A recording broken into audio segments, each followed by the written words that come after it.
The following is a Comfortably Zoned Radio Network production.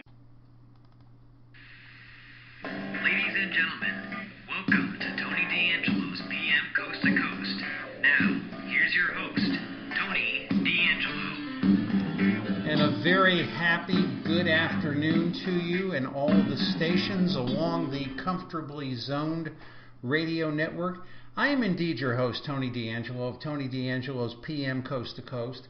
This is normally the Speaking of Everything edition. However, due to the wonders of the Memorial Day weekend, I'm sort of behind here in my guest quotient, shall we say. I did have a very nice conversation with several people. I've got a surprise guest coming up on Tuesday, a man. I'm going to actually surprise you with this. This is a man whom you know but you don't know, because he's been involved in so many things that you've seen and so many things that you've watched, but you never really paid attention to him. But you're going to be paying attention to him as he comes up for his interview, but I'm not going to spoil that for you.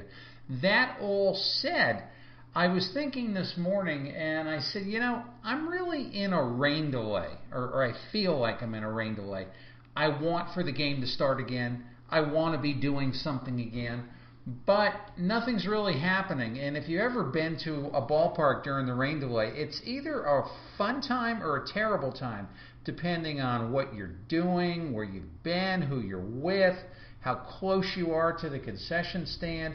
If you're able to have a seat where you're sitting under a grandstand and it's very nice to get that rain breeze, or if you're sitting somewhere out down by the field, you got to be close to the action and you're trying to stay dry, or you're back in one of the suites in one of the newer stadiums, it may not be a fun experience.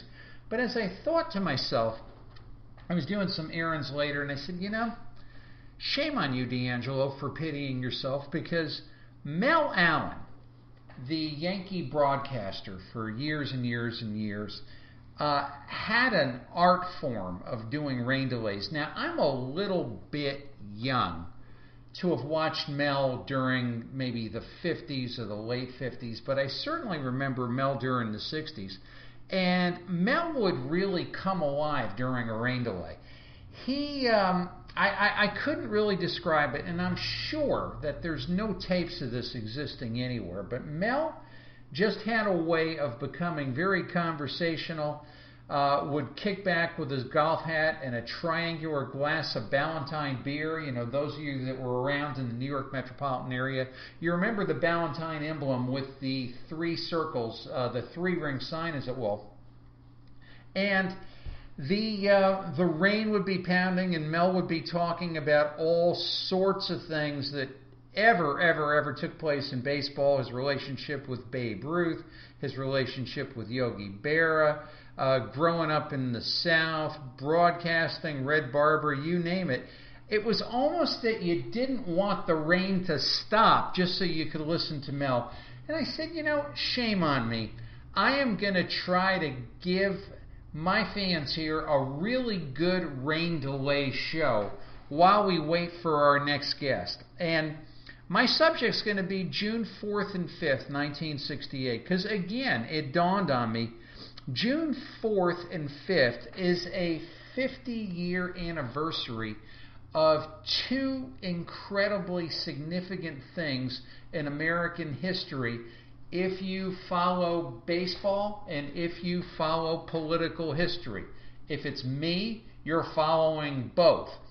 To this end, June 4th was the night that Don Drysdale broke Carl Hubbell's, I guess it was a 6-game consecutive scoreless streak by a pitcher.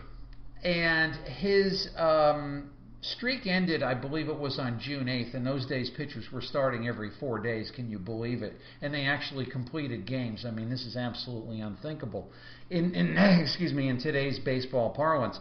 But he had actually done that against, you go back and look at it, an incredibly good Pirate team. I challenge you to look at it if you have some time. Not that it's a challenge, but if you have a moment, June 4th, 1968. He faces Stargell, McCovey, Clemente, and Mota, and nobody's getting a hit off him. I think Don Clendenin got a hit off him. It's absolutely, excuse me, it's absolutely amazing. But that was the kind of pitcher he was. And that very same night, Bobby Kennedy had won the California Democratic primary for the 1968 presidential election. Bobby Kennedy checked into town that night, must have been sometime after midnight, and started to give an acceptance speech where he actually mentioned Don Drysdale, saying that his campaign needed what Don Drysdale had in order to win, and I thought that was like the coolest thing. It was the conversion of baseball and politics all into one sentence. I mean, how good does this get? But shortly, and I'm talking very shortly thereafter, Bobby unfortunately met his death by an assassin, and at least we were told by an assassin. And the world changed dramatically, and at least in my view, not for the better at that point. But Don Drysdale continued to pitch. In the year of the pitcher, he had an incredible record, and by the next year, he had actually burned out his arm. So we have a lot to talk about during this rain delay. Now, I'm not Mel Allen. I do not have a golf hat. I do not have rain cascading off of the Yankee Stadium scoreboard. But I have the best I can do, and I have you guys, so sit back, have some fun, and we're going to be talking about June 4th and 5th, 1968, in this particular section of Tony D'Angelo's Rain Delay. We'll be right back to you. Try Valentine Ale. You'll be an ale man, too. Hey, friends, do it again.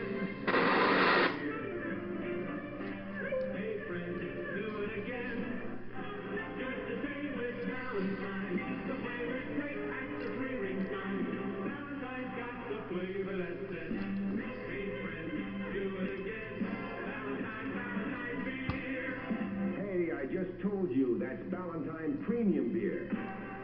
Thank you kindly. Listen on this. And thank you, Dan Ingram. And we're back on the Rain Delay. It's Tony D'Angelo on the PM Coast to Coast edition, June 4th, 1968. Now, I suppose if you were a kid growing up in the 1960s, you have a whole lot of where I was moments as to where you were when certain things happened. I can remember very well where I was when John F. Kennedy was killed. I can remember where I was when Martin Luther King was killed. I can remember where Bobby Kennedy was killed in my particular life. And that actually, for me, was, again, it was the convergence of baseball and politics, if you will. I was a 7th grader in Turner River Junior High School. This is 1968. And it was June, I was not the least bit interested in school. I wanted the summer to start. I wanted to ride the bike. I wanted to play baseball. I wanted to watch Met games. I wanted to watch Yankee games. That was Mickey Mantle's last year, playing first base for the New York Yankees. And school just wasn't doing it for me. So I would get wrapped up in baseball and music and, occasionally girls. It's sort of on that thing there when you're like 12 years old. It's like you like girls, but it's not really cool to like girls, so you don't want to be uncool. So if you do it, you kind of do it to yourself because you don't want to get teased. Anyway, all of that being as it is. I was up late that night. I am into bed so early these days, it is laughable. The sun goes down, and I am in my bed because I'm up very early. But way back then, I was a way different animal. And I thought that I would be the coolest kid in Turner River Junior High School if I could actually come in the next morning and talk about what Don Drysdale did in the ball game in Los Angeles the previous night before. Now, to all you kids out there in the audience, this was not an era of 24-hour news on your phone, news in your podcast, nothing at all like that. We had, now we were as good as it got in the New York area. I mean, it didn't get any better than this. We had 7 television channels. It didn't get any better than that. We had Channel 2, Channel 4, Channel 5, Channel 7, Channel 9, Channel 11, and Channel 13, which was like arts and public television. So, and with that, we had some incredible entertainment. And we had great sports. The Mets were carried on Channel 9. The Yankees were carried on Channel 11. But yet, if you followed an out-of-town team, if you wanted to see what some other team was doing, there weren't a whole lot of things you can do. I mean, if you had a real good radio, which I did, thankfully. My parents had what was known as a Radio Shack realistic radio. It wasn't a shortwave, but it was able to pull in stations from way across the country. And if you've ever studied AM radio, there were transmitters on some of these stations, like WABC in New York was one. CKLW in Detroit was another, which was the Motown station coming out of Detroit. We would drive around in Stamford, and my friend Mark had a signal seeker radio on his mother's Cadillac. Boom, you'd hit that button, it would seek right to the Big 8, CKLW. Some of the best Motown music you were ever going to hear. But anyway, when I came home that night, had dinner and went out and played baseball, of course. Homework, maybe I'll look at that later. I started to fish around on the dial. As the clouds lifted, the AM signals got stronger, especially as the local AM stations, by FCC rules, had to turn their transmitters down. So I'm fishing around, I'm trying to find things. It's almost like Soupy Sales with the weather. And my parents are saying, Tony, go to bed, Tony, go to bed. I'm like, no, wait, I want to find out what's going to happen with Don Drysdale. And late into the night, I believe I got a sports report out of WCBS in Chicago saying that Don Drysdale had thrown another shutout. And as my friend Bob Lazari said today as I was discussing it with him, I guess there weren't any pitch counts in that game, and that's absolutely true. Don was going to get a shutout regardless of what happened. So I couldn't believe it. I was sitting there listening to baseball history. And then on the same news broadcast, they were talking about the California primary, and they were talking about the young senator from New York, Robert Kennedy, former Attorney General, brother of JFK, who appeared to be winning that particular primary. And I was very interested in that. I was, as a very young, if you want to call me a young man at that point, or an older child, I was very concerned about what I was seeing in Vietnam. I was very concerned about the protests. I knew I was only a few years away from what was taking place, and I was very concerned about who the president was going to be. And Bobby Kennedy fascinated me for several reasons. First of all, because he had a decidedly, shall we say, heal America anti-war message. And he drew incredibly large crowds. And not only that, but Bobby had a number of black athletes who more or less kind of served as his entourage or bodyguards. There was Rayford Johnson was one, and Rosie Greer was another. And these were men who, I had followed what they had done, and I found this to be, it certainly had my heart and mind, and I wasn't paying attention to baseball. But anyway, I started to, and this is late into the night on the East Coast in Stamford, Connecticut. I tried to do a little homework. I did a little, and I didn't want to embarrass myself in class, but I was doing pathetically academically at that point. I just wanted to get out of school. I was really concerned about the fact if I would be held back in the 7th grade. And I opened the door to my bedroom, and I was fishing around. There were like two major, shall we say, top 40 radio stations in New York at that time. There was WABC, which of course is legendary. Kids, if you don't know what WABC is, you have to look it up. And there was also another station, sort of an upstart, a WOR-FM, had an oldies current format. And I liked WOR-FM because on that realistic radio with the two speakers, you actually got to hear the music in stereo, and it was really cool. So what happened was I did the last of my homework. I was still excited about what was taking place on the radio. And I went into the shower, and I started to shower. My parents are yelling at me to go to bed. I'm like, yeah, well, in a minute. But I left the radio on. When I came out of the shower, my mother was standing there. I could still see her face. And she had a look on her face like, I mean, it was ghostly, it was ghastly. I said, Mom, what's wrong? Other than the fact that I'm just a misbehaving brat trying to absorb all this information. And she said, I heard on the radio where they shot Bobby. And I knew who she meant by Bobby. And I know she didn't mean Bobby Valentine, who was the high school athlete in Stamford, Connecticut in 1968, with every baseball scout imaginable chasing this kid, and his blessed abilities. But I said, they did what? So they shot Bobby Kennedy. So my father, my mother, and I went into the living room, turned on the television set, went to Channel 2, and it was Walter Cronkite, and they were chronicling what happened with respect to Bobby Kennedy. And I was just scared at that point, not knowing what was going to happen. Now, everything with Don Drysdale kind of went out of my head, just kind of went like, this is a lot more serious than, somebody, pitching and winning a Dodger game, even though what could be better than pitching and winning a Dodger game.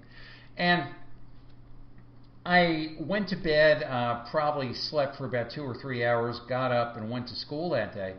And it was this chill in the air about something terrible had happened. Now, again, back in the media of that day, it wasn't like we had instant news. It wasn't like we had tweets. The only thing that was tweeting was the birds. But our school had a daily delivery of the New York Times. And when the trucks came to drop off the Times, I would wait outside the, I guess you would call it I'm trying to remember, I believe it would be, trying to figure out what direction it would be. I'm going to say the southern entrance of Turner River Junior High School, and the papers were delivered. I still remember the headlines. Bobby Kennedy shot in Los Angeles doing the acceptance speech for the Democratic primary. And we just walked in. The papers were distributed to the social studies class, and we walked to class. Some of the younger lady teachers were in the hallways crying. Couples saying they wished he didn't live because he would be a vegetable because he had lost a lot of his brain. And it was just this terrible, terrible, terrible thing. And he had died effectively, I guess, 25 hours after he had been shot. And it was the saddest thing in the world. Now, in the aftermath, I do remember very well his funeral mass in St. Patrick's Cathedral. I do remember the procession to his gravesite. But one of the things I do remember is the New York Yankees had a moment of silence for him on the field, and all the Yankees came out. I do not recall the team they were playing that day. I believe it was on a Sunday they had come out. And the Yankee players looked terrible. Jim Bouton, especially, I remember, he looked like he had been crying for a week. And, for those of you who know Jim Bouton, know Ball 4, I mean, I've had the pleasure of interviewing him in the past. And, I understand now, he's having some mental issues. But the man couldn't have been nicer, and he couldn't have been more decent. And he was a sportscaster and a weathercaster in New York for years, had a wonderful wry sense of humor, and he just a man who would just an incredible imagination. He was the founder of Big League Chew, the bubble gum that was cut into tobacco pieces, size pieces, and you have to love Jim Bouton. He looked terrible, and I still remember Bob Shepard, the voice of God at Yankee Stadium, talking about the ceremony, or talking during the ceremony, or announcing, and we have a moment of silence for New York Senator Robert F. Kennedy, who was killed by an assassin. And it was a chilling moment. But with that, we kind of went on with life at that point, and I just sort of went on with the summer. I'm not going to tell you that I was chilled by what was happening going into the summer. My mind was still on the summer. But yet I knew something terrible had happened, that this man who had, promised us good things again in America, was no longer with us. And the time seemed to pass as I became older, as I thought, as I observed, as I saw the presidency of Richard Nixon, as I saw the, shall we say, Nixon being booed out of town during 1974, Gerald Ford, and then Jimmy Carter. We can play the what-if game forever when it comes to this in politics. What would have happened had Robert Kennedy lived? And I mean, I was playing one the other day with my wife Kathy, and just the Kennedy brothers. Had Joe Kennedy survived, would he have been the first president, followed by Jack, followed by Bobby, followed by Teddy? Maybe a different Teddy at that point, a more mentally and emotionally stable Teddy Kennedy, excuse me. And then maybe after that, JFK Jr., or Joe Kennedy, Bobby's son. Who knows? We could have been under the divine right of kings. It would have been amazing. But, we're never going to know that. But yet I felt that had Bobby lived, he would have changed the world. But yet I couldn't really confirm that, not really knowing anyone who knew him and not really being around anybody and being a little bit young at that time. But anyway, if we fast forward to 2015, I had the privilege with Bob Lazari on Monday Night Sports of interviewing Rosie Greer. And I'd actually spent a little bit of time with Rosie in 1993, I believe it was. And it was a church breakfast, and I sat at his table, and we had a very cordial talk, but as much as you could do at one of these banquet rooms. And, of course, he's Rosie Greer, and people will flock to him, so it's not like you're going to have his undivided attention. And I was just touched by the gravity and the niceness and the enormity of this man and his position in American history and sports and entertainment. And Rosie, I remember, in late 1968 had actually recorded a song. You can listen to it if you want. I believe it's on YouTube, called People Make the World Go Round, where he was lamenting the passing of Robert Kennedy. And I, and I thought about that. And then when I was putting my questions together for that show, I got bold. And I asked Rosie, I said, Rosie, you were with these other black athletes, and you were with Bobby, and you were there during that time, and you were there at the Ambassador Hotel. I mean, the news media at that point made a big thing about Rosie wrestling the assassin's gun away from him. Also, George Plimpton, another one of my all-time favorite literary sports crossovers, was there, and who assisted in that tackle to bring down the Sirhan. And I said, did you ever get the feeling, and I just want to know this, not that I believe it, that perhaps you and the other guys you were with and the athletes, you were all men of color, and Bobby was a white patrician from Massachusetts, senator of New York, a very accomplished guy and very sincere in all manner, so it seemed, that he was using you? Did you ever think that, perhaps he was kind of like, pimping you guys out there, even though I didn't really use those terms, to get black votes? And he sort of chuckled, and he said, man, we used to talk about that, but we came to one conclusion, and somewhat sort of in the middle of it, the man was sincere. The man really wanted to make change. And then he started to sob, and I'm thinking to myself, I hope, and I was very happy that the graphic was on the screen, because I didn't want anybody to see my face as this was happening. I thought, I made Rosie Greer cry. And then he sort of turned and said, man, let me tell you, had that dude lived, he would have changed the world. And that's exactly the way I felt. And it's just what would have happened had this man lived, and just so much of that just taken away from us. And I guess we're never really going to know. If we could ever have an interactive movie in history where we could see various permutations and commutations as to what would have happened had this happened, had that happened, sort of this giant Rube Goldberg-esque thing. Oh man, oh man, oh man, oh man. And what a wonderful world it would be. But interestingly enough, Don Drysdale, had sort of a, well, if you look at Don Drysdale, let's talk about Don Drysdale for a second. After all, it literally is raining here in northeastern Connecticut, just so you guys know, but I don't have the Ballantine scoreboard, nor the triangular glass of Ballantine, nor the golf hat. And I can't tell you about Babe Ruth. I never met the man.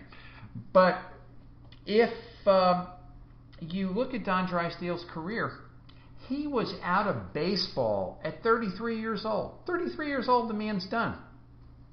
What I think happened with him was the same thing that happened with Steve Busby, was they had that firearm three-quarter delivery. And that's a great way to pitch if you are a big man. Bruce Keeson, whom we lost today, was very similar to that, hurt his arm, learned another way to pitch. And that's, kind of, that's sort of the sad thing. You're a big man, you throw the ball hard that way like a whip, but you pitch your arm out. And he was out of baseball, but yet Don Drysdale had a wonderful post-baseball career. He acted in a number of things. He was on the Brady Bunch. He was telling Greg Brady not to become a baseball pitcher. He was a broadcaster, and as far as I know people who worked with him and met him and were with him at various points in time. The nicest gentleman you'd ever want to run into, so I am told, but just a barbarian on the baseball mound.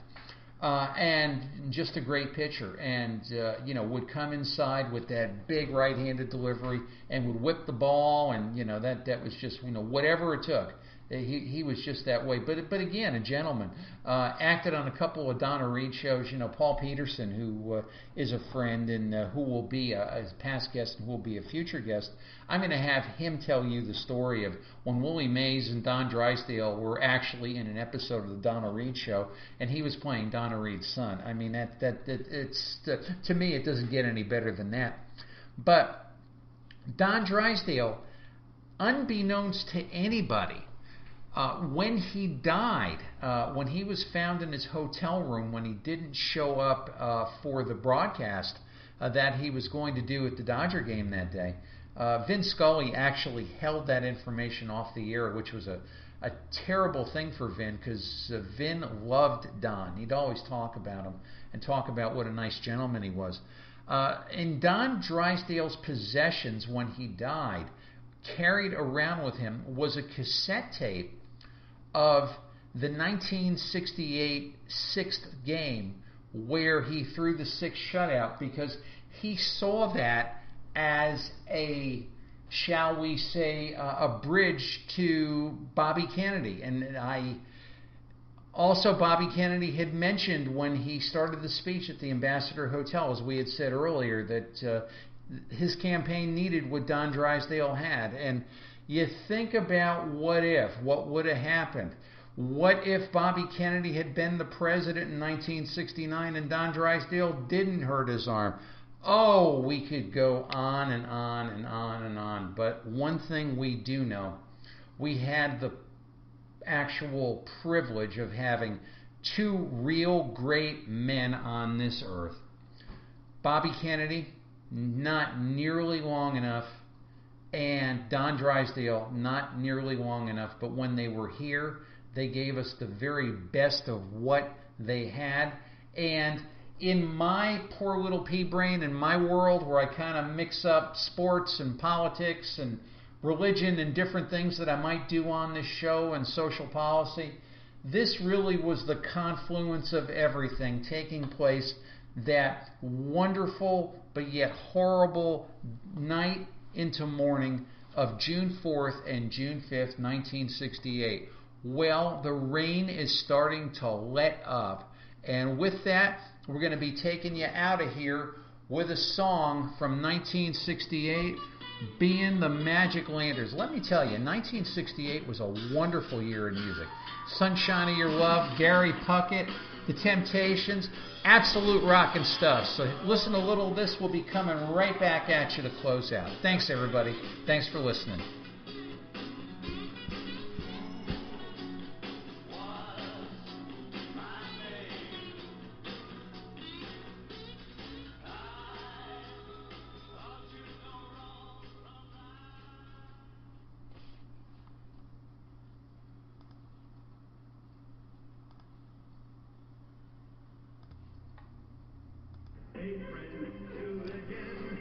Well, my thanks today go to you, my wonderful listeners up and down the networks of the Comfortably Zoned Radio Network, to our founder, Ralph Zig Tycho, who really today gave me a creative inspiration to do this rain delay. I suppose we'll be back for more rain delays and more shows. And I am just sitting and wondering about what could have happened and what would have happened during that time of 1968 had certain things occurred. And it wasn't over there, folks. It wasn't over there.